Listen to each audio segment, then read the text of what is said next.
So good morning, everyone. I'm Dr. Sushma, and today I'll be talking about a condition that's not very uncommon in the US. But before I talk about the condition, I want to take you through a case presentation so we have a better idea about it. So this was a 42-year-old African-American female whom I saw here during the rotation. So she presented with history of 2 years of difficulty walking, because of which she had a few falls. And also she recently had a history of foot infection, which was treated. She also had few complaints in her upper extremities, that is, she had history of tremors and loss of sensation in both her hands, because of which she had a weak hand grip. She told me that she would often drop things, drop her phone and stuff like that. And also she had history of numbness and tingling sensations in all four limbs. So this was something that was gradual in onset, and then it was slowly progressive. She did not have any history of trauma, no history of visual disturbances, no bowel or bladder dysfunction. She was not a diabetic. She did not have history of hypertension. But what was important in the history was that few of her family members had a similar history. That's her uncle, cousin, and also her mother had neuropathy. So this is what that was very important in the history for us. And then on examination, the patient was conscious, cooperative, and oriented. She was a right-handed female with intact memory, and her speech was normal. Cranial nerves were normal. But on motor examination in the upper limb, there was reduced tone bilaterally, and then there was some muscle atrophy, especially evident on her forearm and her intrinsic muscles of her hand. And she had a weak grip bilaterally, and her power was 4/5 throughout, but mostly she had more predominant reduced power in the forearm and hand compared to her upper arm. And she had bilateral tremors. She had no fasciculations. Coming to lower limb, her gait was very peculiar. She had a high steppage gait, which we usually see in patients with bilateral foot drop. And her power was 4/5 on her thighs bilaterally, but when it came to her ankle, it was 1/5. So she had bilateral foot drop. The tone was markedly reduced on both the legs, and her power was, I'm sorry, that's from the upper limb. So her deep turning reflexes were 2+, that is normal for her biceps and triceps, but her supinator, knee, and ankle had reduced, and her ankle reflex was pretty much absent. Coming to sensory system, she had reduced touch and pain sensation in the upper limbs, and also reduced vibration and position sense, and it was absent in both her feet. She had a good coordination with respect to her cerebellar signs. So she had negative cerebellar signs. So at this point, we have a clinical diagnosis, which is pretty much very wide, but if someone would like to try and tell me what they're thinking about, it could be a good discussion. Any of the doctors, are you thinking of any particular condition at this point?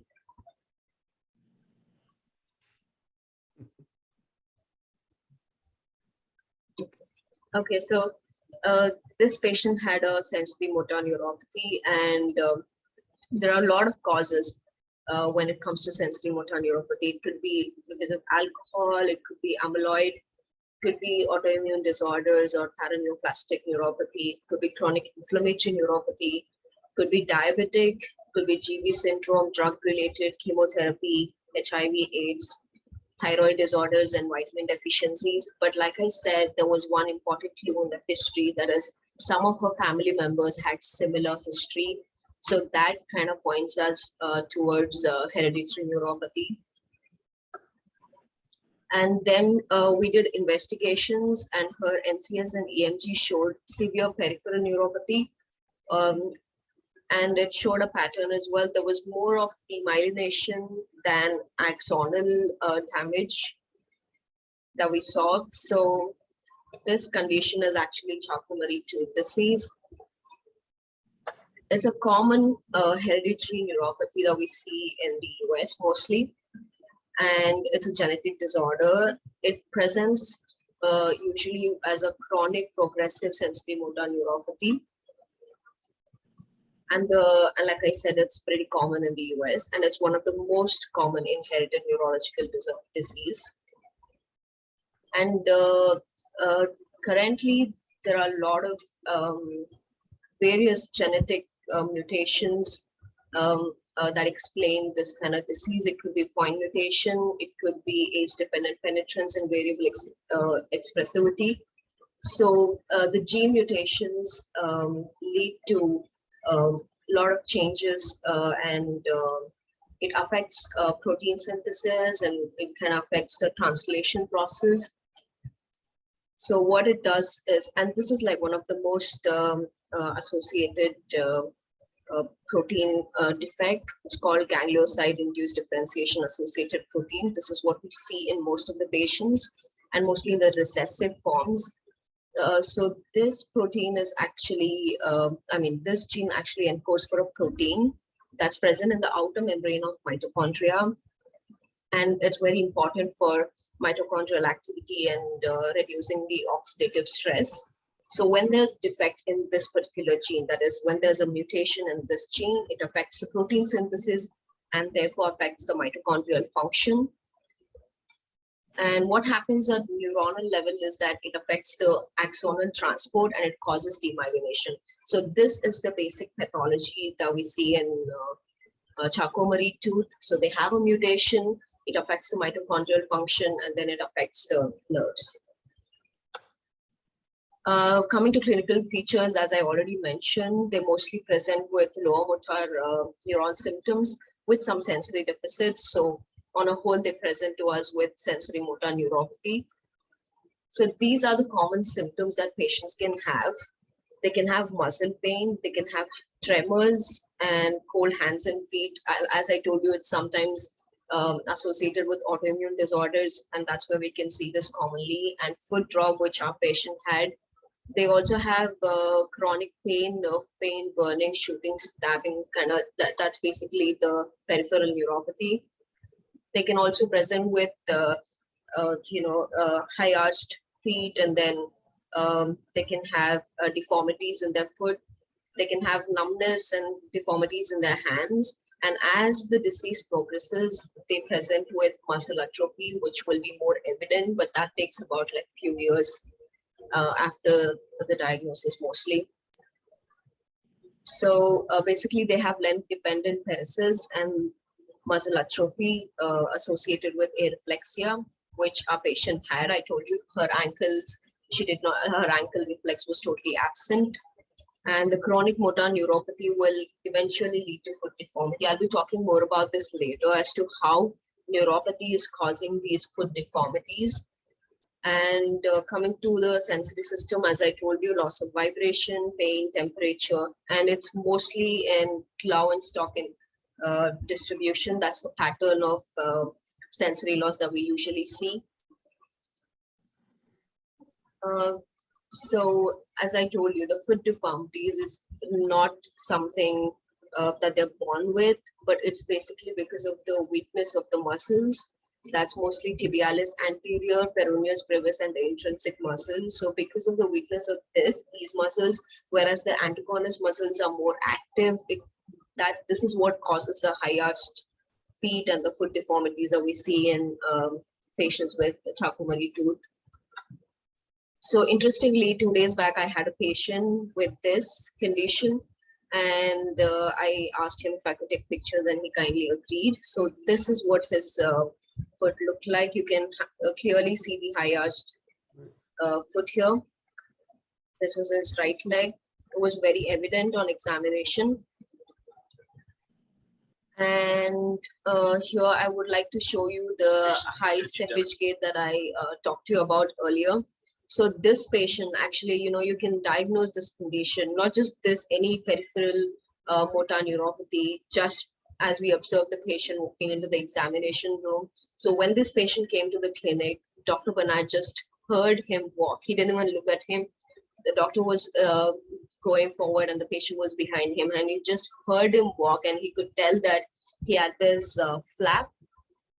So, and that's this high steppage gait, which clearly gives the flapping noise that you hear. I think you will be able to appreciate it once you watch this video. Let me go back one second. This patient is going to be demonstrating a high steppage gait. So this patient has a steppage gait on their right side. You can tell that the patient is unable to dorsiflex their right foot. And this causes a high steppage gait. The patient will need to bring their leg up higher than normal. It is often caused by foot drop due to a loss of dorsiflexion. It is also in association with damage to the deep peroneal nerve. When you're unable to move your anterior leg muscles, which help dorsiflex the foot, you're going to need to compensate by doing a high steppage gait so you don't trip over yourself. So you, in this video, I think you were able to see how the patient was trying to lift his foot up and then step. So that gives the flap. Unfortunately, I don't think you can hear it, but if I can find another video, I'll show it to you guys later. So there are many types of Charcot-Marie-Tooth disease, and it's based on the pathophysiology. Like I explained, it could be causing demyelination, it could be affecting the axons. So this can be evident on the nerve conduction studies. So the types are based on the nerve conduction studies. So you have demyelinating type, axonal type, and intermediate type based on the conduction velocity that we see when we do the NCS. And like I said, we have CMT1, that's the demyelinating subtype, it's autosomal dominant. Then you have CMT2, that is axonal subtype, it could be autosomal dominant or recessive. Then we have CMTX, that's the intermediate conduction velocity. And then we have CMT4, that's again a demyelinating subtype, just like 1, but then it's autosomal recessive. So we usually diagnose these patients with nerve conduction studies, EMG and genetic testing. So earlier when we had to do genetic testing, we had to look for particular mutations. So, and then as we progressed, now we have come to a point where we can do a whole genome sequencing. And if there are multiple mutations, we will be able to detect it. So I would say it's become much easier to diagnose this compared to previously, I'm sorry. So these are the few diagnostic methods. And then coming to treatment of this disease as such, there is no cure for this. We just have to kind of try and give a supportive treatment. So it would be physiotherapy and occupational therapy, which basically helps the patient maintain their day-to-day activities, that we do walk better and balance better. And we use some orthotic devices and equipments which will assist them in doing so. So in this video, you will be seeing women who undergoes physical therapy training, and also she has this leg brace which helps her walk.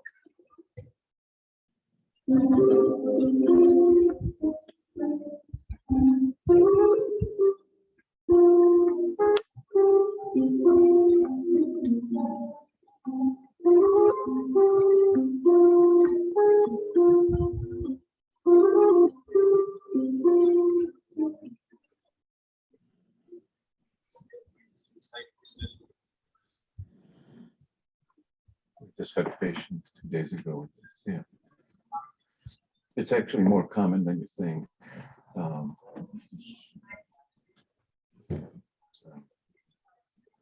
You can see how she's walking, slapping the feet. She has to raise it high up. She has to raise her leg, you see, higher than usual in order to pass the walkway. Otherwise, she's going to knock her big toes. Very nice. Very nice. So this is how patients usually walk and undergo some physical training. I'm sorry, I'm not able to show you the brace because this video is like 5 minutes long, and I think it comes in the later part. If I can show you, I'll show it to you later. But you can see in this picture that she has this leg brace, which helps her kind of reduce the effort that she has to put into while lifting her ankles.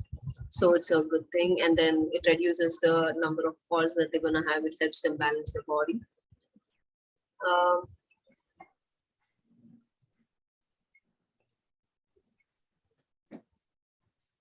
So yeah, so the symptomatic treatment is very important in these patients because they have, like I said, some neuropathic pains that has to be managed to improve the quality of life.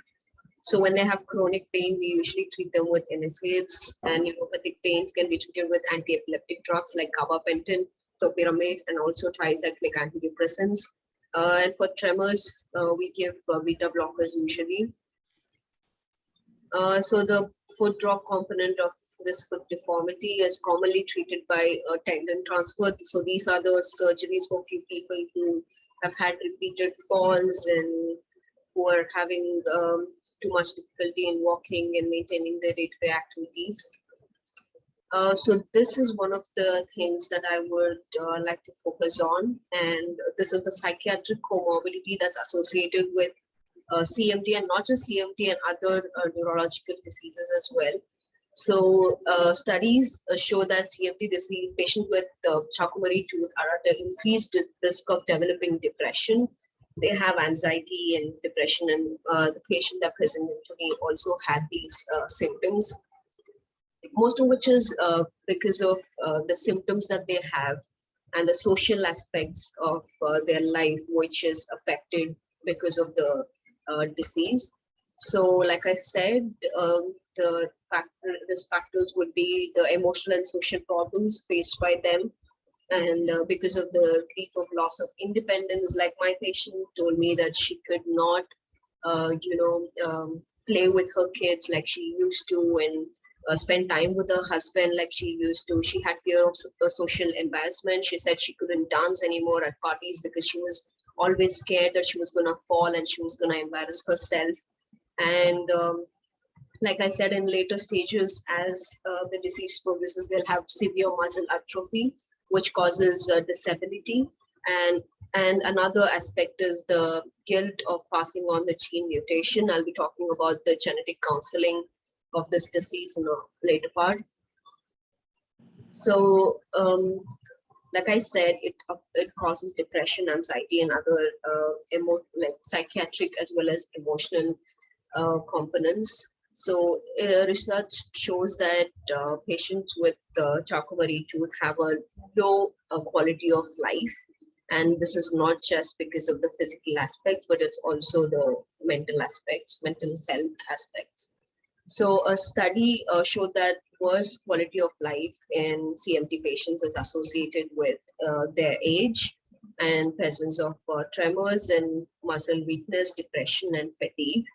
And the two most strong factors were depression and fatigue that was associated with low quality of life. So this is something that we all need to remember and focus while we treat these patients. It's also important to recognize these symptoms, because we most often think that, if someone is not able to walk and not able to be independent, it's normal for them to be sad. But that's not how it is, because if we recognize that the patient is suffering from depression, you can successfully treat it and improve the quality of life.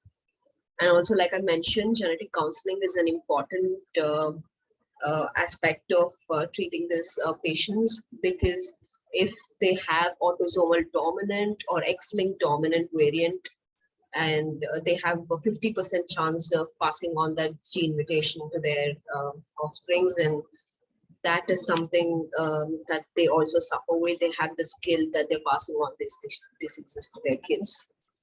So it's important to counsel them. It's important to screen the other members of the family and look for the mutations, and probably give them a heads up. So coming to the summary, to put everything together, Charcot-Marie tooth is a chronic and progressive neuromuscular disorder. It's hereditary, and patients usually present with peripheral sensory motor neuropathy, and we diagnose with the help of nerve conduction studies and EMG and genetic sequencing. And the treatment would be mostly supportive and symptomatic. It can affect the quality of life of patients, like I mentioned, and it's important to recognize the factors that's affecting the quality of life and maybe treat it, and then, have an overall improvement in the quality of life. So these are the few of the articles that I went through. Thank you. Yeah, thank you. Okay. Dr. Bernard, you have any more Thank you very comments much. to make? Dr. Bernard? Yes. Yeah. Yeah. Do you have any comments? Well, we can just discuss it. We can talk about the frequency and so forth. This is a very common disorder. We no longer use the eponymic like Charcot-Marie tooth, but it's really more of a hereditary, as she described it, sensory motor neuropathy. And every year, the number of the divisions of this increases. How many? It used to be 7. How many did you say there are now? The hereditary sensory motor neuropathies.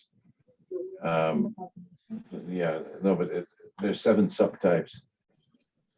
We actually, Dr. Stein, we had a couple of years ago, one of our young doctors Right. had this, Mhm. and I didn't say anything, but about halfway through the rotation, he kind of mentioned that he had a problem because everybody knew. I mean, it was evident, and he said it was from an accident, from a car accident. So this speaks to the psychiatric issues. You're coming to a neurology, academic neurology rotation, and you tell the doctors that this is from a car accident.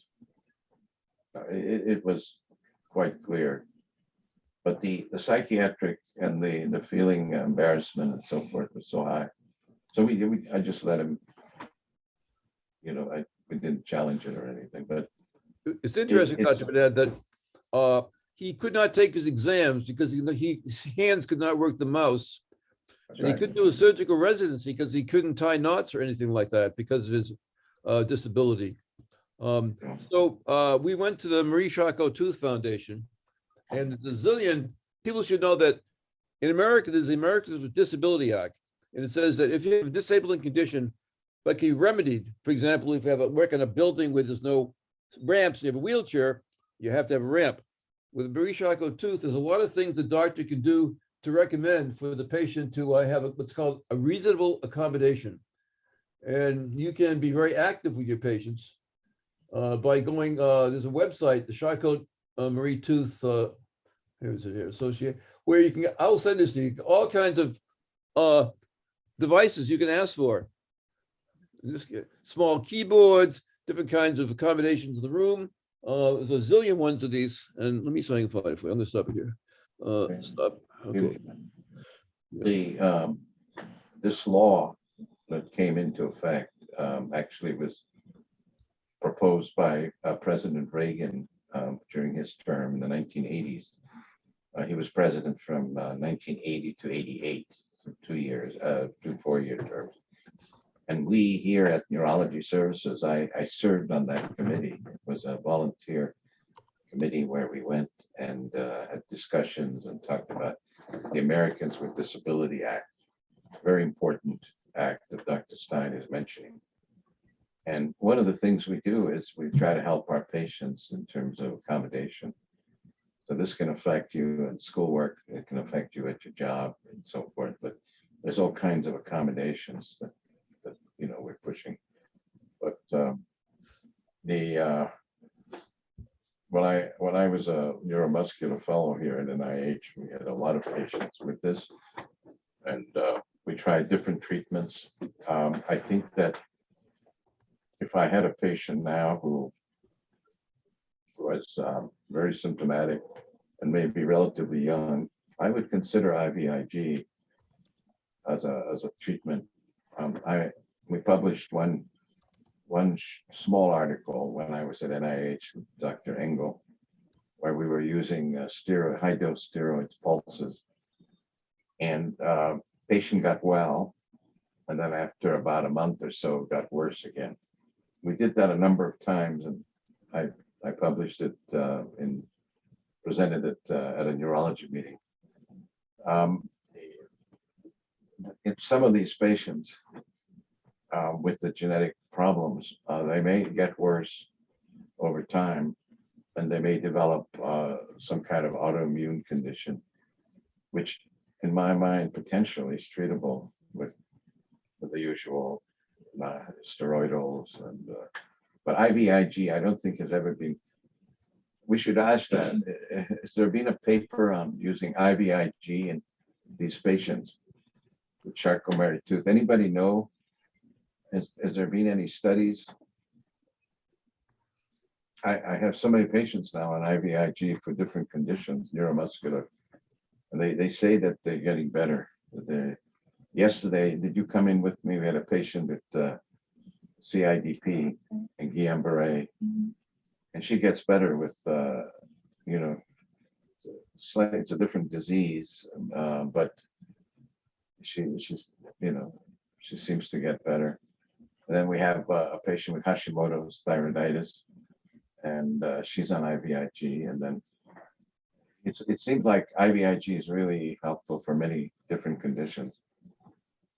So it's just a thought. We used to do all the analysis in the 1980s. I finished in 81. I was 79 to 81 at NIH. Neuromuscular. Many of our patients had Charcot-Marie, hereditary sensory motor neuropathy, and the variation is tremendous, all the way from mild, very mild cases to very severe, wheelchair bound. But very good. Thank you for excellent. Thank you. I wanted to share with you that there's a network here. Is this it? Wait. There it is here. That there's a foundation job accommodation network, and they have accommodations from Marie-Charcot-Tooth. And there's different things you can see here, changing, organizing how things have to get moved, reassigning people to different kinds of positions, rests, ergonomic chairs, and all kinds of ideas that you can get for somebody with Marie-Charcot-Tooth.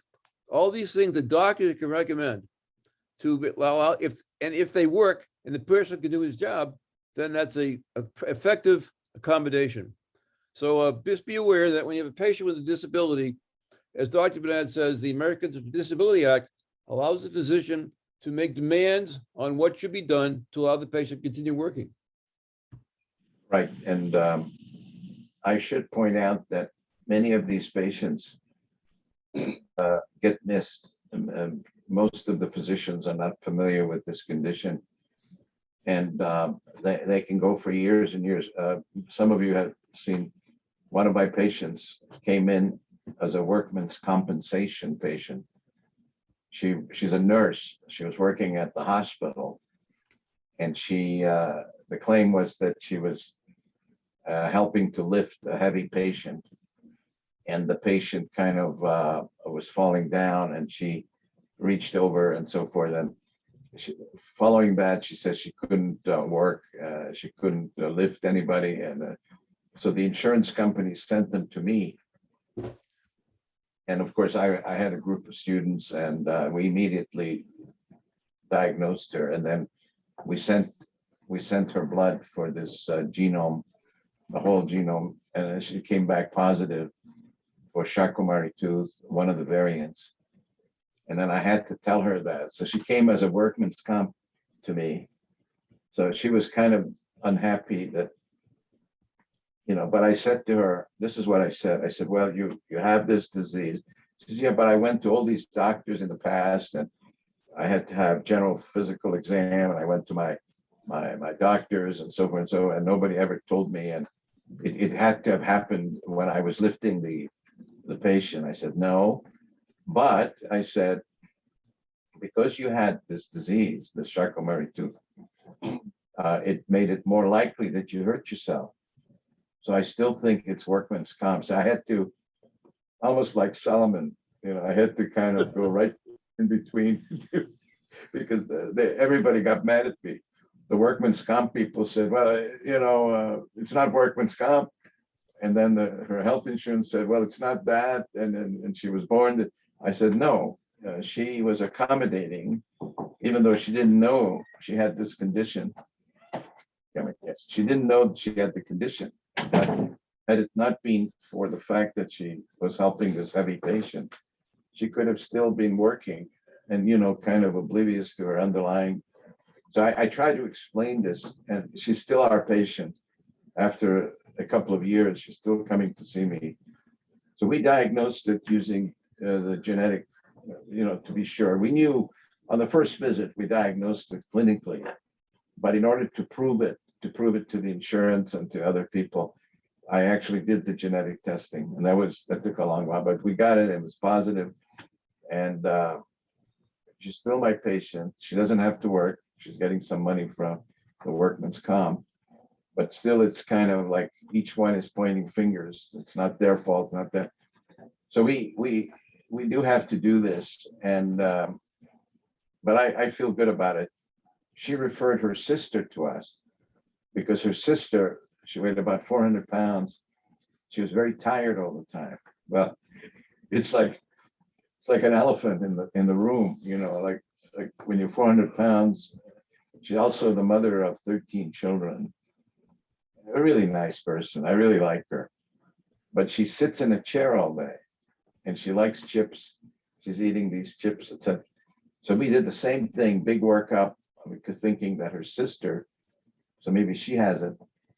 No, she was negative, including the genetic testing. But she also has fatigue and weakness and tiredness. So you can have the weakness, tiredness. It looks like neuromuscular disease, but it can be from other sources. And in her case, I think the weight was and she couldn't exercise, and she just loves children. She organized, and she would come in with one of her daughters, very attractive, cute, small. She's the only one who's big like that, and she's far, far bigger than the sister who does have Charcot-Marie-Tooth. So anyways, we like to see these patients because we think we can diagnose them, especially with the genetic probes. And I think that there is hope for treatment in not only the orthotics, but I think possibly some medications as well. But it's very common. So it's one of the things we ask our patients with neuromuscular disease, could this be familial? So in the big differential diagnosis that we have, always think about familial and Charcot-Marie-Tooth. Yeah, Charcot, anybody know